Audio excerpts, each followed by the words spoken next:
வணக்கம். ஆகாஷ்வாணி புதுச்சேரி மாநில செய்திகள் வாசிப்பவர் ரோஷ்னா காசிம்.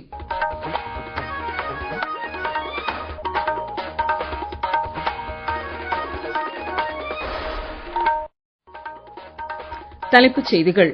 குடியரசு துணைத் தலைவர் திரு சி.பி. ராதாகிருஷ்ணன் ராஞ்சியில் உள்ள இந்திய மேலாண்மை கல்வி நிறுவனத்தின் 15வது பட்டமளிப்பு விழாவில் இன்று பங்கேற்றார். பிரதமர் திரு நரேந்திர மோடி அகில இந்திய வானொலியில் 132வது மன் கி பாத் எனும் மனதின் குரல் நிகழ்ச்சியில் நாளை காலை 11 மணிக்கு உரையாற்றுகிறார். உத்தரப்பிரதேச மாநிலம் நொய்டாவில் முடிவடைந்த சர்வதேச விமான நிலையத்தை பிரதமர் திரு நரேந்திர மோடி இன்று திறந்து வைத்தார். IPL 2020 கிரிக்கெட் போட்டிகள் பெங்களூருவில் இன்று தொடங்குகின்றன. இனி விரிவான செய்திகள். குடியரசு துணைத் தலைவர் திரு சி.பி. ராதாகிருஷ்ணன் ஜார்க்கண்ட் மாநிலம் ராஞ்சியில் அமைந்துள்ள இந்திய மேலாண்மை கல்வி நிறுவனத்தின் 15வது பட்டமளிப்பு விழாவில் இன்று பங்கேற்றார். இந்த பயணம் குறித்த கூடுதல் தகவல். இன்று காலை ஜார்க்கண்ட் மாநிலம் குந்தியில் உள்ள ஹுலிஹாத் கிராமத்தை சென்றடைந்த குடியரசு துணைத் தலைவர் திரு சி.பி. ராதாகிருஷ்ணன் பகவான் பிர்சா முண்டாவின் சிலைக்கு மலர் தூவி மரியாதை செலுத்தி அவரது குடும்பத்தினருடன் கலந்துரையாடினார். பிர்சா முண்டாவின் வாரிசான சுக்ராம் முண்டாவை கௌரவித்த அவர் அவர்களது குடும்பத்தினரின் குறைகளை கேட்டறிந்தார். காஷ்மீர் முதல் கன்னியாகுமரி வரை மக்கள் பிர்சா முண்டாவின் தியாகத்தில் பெருமிதம் கொள்வதாக அவர் கூறினார். இதனிடையே மத்திய சட்ட அமைச்சகத்தின் சார்பில் புதுடெல்லியில் நாளை நடைபெறும் தேசிய நீதியியல் கலந்தாய்வு கூட்டத்திலும் அவர் பங்கேற்கிறார். நீதியியல் துறை சார்ந்த பிரச்சனைகளுக்கு ஆக்கப்பூர்வமான நிலைப்பாடுகளுடன் தீர்வு காண இக்கூட்டம் அமைகிறது. தொழில்நுட்ப சட்ட உதவிகள், ஆக்கப்பூர்வமான அதிகாரங்கள், அனைவரையும் ஒருங்கிணைத்தல், பேச்சுவார்த்தைகளை வலுப்படுத்த இக்கூட்டம் பெரிதும் பயனளிக்கும் என்று சட்ட அமைச்சகம் கூறியுள்ளது. பிரதமர் திரு நரேந்திர மோடி அகில இந்திய வானொலியில் 132வது மன் கி பாத் எனும் மனதின் குரல் நிகழ்ச்சியில் நாளை காலை 11 மணிக்கு உரையாற்றுகிறார். அனைத்து வானொலி நிலையங்கள், தூர்தர்ஷன், பிரதமர் அலுவலக யூடியூப் அலைவரிசை, மைகவ் இணையதளம், நியூஸ் ஆன் ஏர் செயலியில் இந்நிகழ்ச்சி நேரடியாக ஒலிபரப்பாகும். தொடர்ந்து பிரதமர் உரையின் தமிழாக்கம் காலை 11:30 மணிக்கும் இரவு 8 மணிக்கும் இடம்பெறும். உத்தரப்பிரதேச மாநிலம் நொய்டாவில் முடிவடைந்த சர்வதேச விமான நிலையத்தை பிரதமர் திரு நரேந்திர மோடி இன்று திறந்து வைத்தார். மேலும் 40 ஏக்கர் பராமரிப்பு, பழுதுபார்ப்பு மற்றும் சீரமைப்பு பணிகளுக்கும் அவர் அடிக்கல் நாட்டினார். இந்நிகழ்ச்சியில் உரையாற்றிய பிரதமர் வளர்ந்த உத்தரப்பிரதேசம் வளர்ந்த இந்தியாவிற்கு ஒரு புதிய அத்தியாயம் என்று கூறினார். இந்நிகழ்ச்சியில் பிரதமர் உரை குறித்த கூடுதல் தகவல். இந்தியாவில் அதிக எண்ணிக்கையிலான சர்வதேச விமான நிலையங்களை கொண்ட மாநிலங்களில் ஒன்றாக உத்தரப்பிரதேசம் இப்போது உருவெடுத்துள்ளதாக கூறினார். இந்த விமான நிலையம் ஆக்ரா, மதுரா, அலிகார், காசியாபாத், இடாவா மற்றும் பரிதாபாத் உள்ளிட்ட மேற்கு உத்தரப்பிரதேசத்தின் பல்வேறு மாவட்டங்களுக்கு பயனளிக்கும் என்று தெரிவித்த அவர், இந்த விமான நிலையம் மேற்கு உத்தரப்பிரதேசத்தின் விவசாயிகள், சிறு மற்றும் நடுத்தர தொழில்கள் மற்றும் இளைஞர்களுக்கு புதிய வாய்ப்புகளை கொண்டு வரும் என்று குறிப்பிட்டார். தொடர்ந்து பேசிய அவர், மேற்காசியாவில் கடந்த ஒரு மாதமாக நடந்து வரும் போர் காரணமாக உணவு, பெட்ரோல், டீசல், எரிவாயு மற்றும் உரங்கள் போன்ற அத்தியாவசிய பொருட்களுக்கு பற்றாக்குறை ஏற்பட்டுள்ளதாக குறிப்பிட்டார். இந்நெருக்கடியை சமாளிக்க ஒவ்வொரு நாடும் முயற்சிகளை மேற்கொண்டு வருவதாகவும், இந்தியா தனது குடிமக்களின் பலத்தை நம்பி இதனை எதிர்கொண்டு வருவதாகவும் தெரிவித்தார். போரினால் பாதிக்கப்பட்ட நாடுகளில் இருந்து அதிக அளவு கச்சா எண்ணெய் மற்றும் எரிவாயுவை இந்தியா இறக்குமதி செய்கிறது என்றும், இந்த நெருக்கடியின் சுமை சாதாரண குடும்பங்கள் மற்றும் விவசாயிகள் மீது விழாமல் இருப்பதை உறுதி செய்ய அனைத்து நடவடிக்கைகளையும் அரசு எடுத்து வருவதாகவும் கூறினார். தமிழகம், அஸ்ஸாம், கேரளம், மேற்கு வங்கம் மற்றும் புதுச்சேரி சட்டப்பேரவை தேர்தல் நேர்மையாகவும் அமைதியாகவும் நடைபெறுவதற்கு தேவையான அனைத்து நடவடிக்கைகளும் மேற்கொள்ளப்பட்டு இருப்பதாக தேர்தல் ஆணையம் கூறியுள்ளது. பதற்றம் அளிக்கக்கூடியவை என கண்டறியப்பட்டுள்ள வாக்குச்சாவடிகளில் கூடுதல் பாதுகாப்பிற்கு ஏற்பாடு செய்யப்பட்டுள்ளதாக தேர்தல் ஆணையத்தின் செய்திக்குறிப்பு தெரிவிக்கிறது. இந்த தேர்தலில் பணபலம் பயன்படுத்தப்படுவதை தடுப்பதற்கான அனைத்து கண்காணிப்பு நடவடிக்கைகளும் தீவிரப்படுத்தப்பட்டுள்ளதாக அதில் குறிப்பிடப்பட்டுள்ளது. இதற்கென அமைக்கப்பட்ட பறக்கும் படையினர் உரிய ஆவணங்கள் இன்றி கொண்டு செல்லப்படும் பணம் மற்றும் பரிசுப் பொருட்களை பறிமுதல் செய்து வருவதாகவும் அதில் தெரிவிக்கப்பட்டுள்ளது. பிரதமர் திரு நரேந்திர மோடி வரும் திங்கட்கிழமை நமோ செயலி மூலம் அஸ்ஸாம் மற்றும் புதுச்சேரி மாநிலங்களின் கட்சி பூத் கமிட்டி தொண்டர்கள் இடையே உரையாற்றுகிறார்.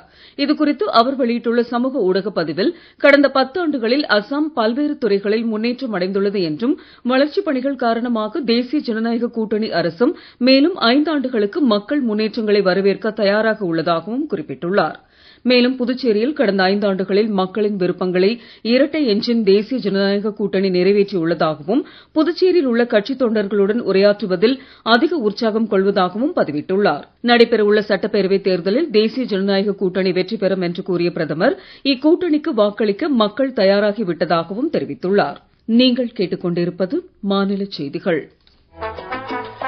ஆகாஷ்வாணி செய்திகளை நேயர்கள் உடனுக்குடன் தெரிந்து கொள்ள எமது புதுச்சேரி மண்டல செய்தி பிரிவின் சமூக ஊடகங்களான @airnewspuduwai என்ற எக்ஸ் பக்கத்தையும், all India radio news Puducherry என்ற Facebook பக்கத்தையும், @RNU புதுச்சேரி என்ற யூடியூப் சேனலையும் அணுகலாம். செய்திகள் தொடர்கின்றன. மேற்காசியாவில் நிலவி வரும் பதற்றமான சூழ்நிலை காரணமாக இந்தியாவில் மட்டும்தான் பெட்ரோலிய பொருட்களின் விலை உயர்த்தப்படவில்லை என்று மத்திய உள்துறை அமைச்சர் திரு அமித்ஷா கூறியுள்ளார். புதுடெல்லியில் நிகழ்ச்சி ஒன்றில் பேசிய அவர், இங்கிலாந்து, ஆஸ்திரேலியா, அமெரிக்கா உள்ளிட்ட பல்வேறு நாடுகளில் பெட்ரோலிய பொருட்களின் விலை உயர்த்தப்பட்டுள்ளதை சுட்டிக்காட்டினார். பெட்ரோலிய பொருட்களின் விநியோகம் சீராக நடைபெறுவதையும் மத்திய அரசு உறுதி செய்துள்ளதாக அவர் தெரிவித்தார். மக்கள் எவ்வித சிரமத்தையும் எதிர்கொள்ளக் கூடாது என்ற நோக்கத்தில் மத்திய அரசு செயல்பட்டு வருவதாகவும் அவர் கூறினார். உலக வர்த்தக அமைப்பு சார்ந்த பேச்சுவார்த்தைகளில் அனைத்து உறுப்பு நாடுகளுக்கும் சமமான வாய்ப்புகளின் அவசியத்தை மத்திய வர்த்தக அமைச்சர் திரு பியூஷ் கோயல் தெரிவித்துள்ளார். கேமரூனில் 14வது அமைச்சர்கள் நிலையிலான மாநாட்டில் உரையாற்றிய அவர், உருகுவே பேச்சுவார்த்தையின் போது உறுப்பு நாடுகளுக்கு உரிய வாய்ப்பு வழங்கப்படாததை சுட்டிக்காட்டினார். திறன் கட்டமைப்பு, வேலைவாய்ப்பு உருவாக்கம், உலக வர்த்தகத்தில் பங்களிப்பு போன்றவற்றில் உறுப்பு நாடுகளுக்கு நியாயமான வாய்ப்புகள் அளிக்கப்பட வேண்டும் என்றும் அவர் வலியுறுத்தினார். பன்முக வர்த்தக முறை என்பது படைப்பாற்றல் திறனையும் வளர்ச்சியையும் வாய்ப்புகளையும் உறுதி செய்வதாக இருக்க வேண்டும் என்று அவர் சுட்டிக்காட்டினார். சர்வதேச வர்த்தகத்தில் முக்கிய பங்கு வகிக்கும் உலக வர்த்தக அமைப்பில் இந்தியாவும் அர்ப்பணிப்புடன் பணியாற்ற திரு பியூஷ் கோயல் விருப்பம் தெரிவித்துள்ளார். இம்மாநாட்டின் ஒரு பகுதியாக கனடா வர்த்தக அமைச்சர் திரு மனிந்தர் சிந்து, அமெரிக்க வர்த்தக பிரதிநிதி திரு ஜெமிசன் கிரியர் உள்ளிட்டோரையும் திரு பியூஷ் கோயல் சந்தித்து இருதரப்பு வர்த்தக ஒத்துழைப்பு குறித்து பேசினார். நாட்டின் எரிசக்தி உள்கட்டமைப்பு தொடர்ந்து வலுப்படுத்தப்பட்டு வருவதாக மத்திய பெட்ரோலியம் மற்றும் இயற்கை எரிவாயுத் துறை அமைச்சர் திரு ஹர்தீப் சிங் புரி தெரிவித்துள்ளார். சமூக ஊடகத்தில் அவர் வெளியிட்டுள்ள பதிவில், இந்திய எண்ணெய் கழகம் இதுவரை இல்லாத அளவாக கடந்த வியாழக்கிழமை ஒரே நாளில் தினசரி எண்ணெய் எரிவாயு உற்பத்தியை 1,47,159 பீப்பாய் அளவிற்கு உற்பத்தி செய்ததாக தெரிவித்துள்ளார். எதிர்வரும் சட்டப்பேரவைத் தேர்தலுக்கான வாக்காளர் விழிப்புணர்வு பிரச்சாரத்தின் ஒரு பகுதியாக இன்று புதுச்சேரி அரசின் போக்குவரத்து கழகம் மூலம் இயக்கப்படும் பேருந்துகளில் பயணிகளுக்கு வழங்கப்படும் பயணச்சீட்டில் வாக்காளர் விழிப்புணர்வு செய்திகள் அடங்கிய பயணச்சீட்டு வெளியீட்டு விழா நடைபெற்றது. அவசியம் வாக்களிப்போம் என்ற கருத்தினை வலியுறுத்தி வழங்கப்படும் பேருந்து பயணச்சீட்டினை மாவட்ட தேர்தல் அதிகாரி திரு குலோத்துங்கன் வெளியிட்டார். இவ்விழாவில் புதுச்சேரி மாநில அரசு போக்குவரத்து கழகத்தின் பொது மேலாளர் திரு அருணாச்சலம் மற்றும் போக்குவரத்து கழக பேருந்து நடத்துனர்கள் கலந்து கொண்டனர். IPL 2020 கிரிக்கெட் போட்டிகள் பெங்களூருவில் இன்று தொடங்குகின்றன.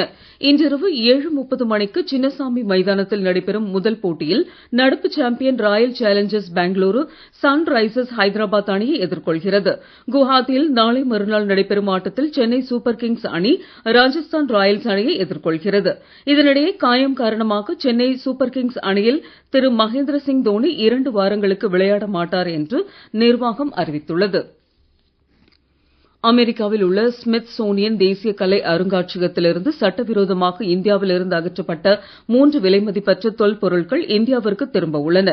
9ஆம் நூற்றாண்டின் வெண்கல நடராஜர் சிலை, 12ஆம் நூற்றாண்டின் சோமாஸ்கந்தர் மற்றும் 16ஆம் நூற்றாண்டின் சுந்தரர் ஆகிய சிலைகள் இதில் அடங்கும். அமெரிக்காவில் உள்ள இந்திய தூதரகத்தின் துணைத் தலைவர் நம்கியா கம்பா மற்றும் NMAA இயக்குனர் டாக்டர் சேஸ் ராபின்சன் ஆகியோர் இந்த ஒப்பந்தத்தில் கையெழுத்திட்டனர். 1956 மற்றும் 1959 ஆகிய ஆண்டுகளுக்கு இடையில் கோவில்களில் உள்ள சிற்பங்களை காட்டும் பிரெஞ்சு பாண்டிச்சேரி நிறுவனத்தின் புகைப்பட ஆவண காப்பகத்தின் சான்றுகள் மூலம் இந்த வெண்கல சிலைகள் இந்திய சட்டங்களை மீறி எடுக்கப்பட்டதை உறுதி செய்கிறது.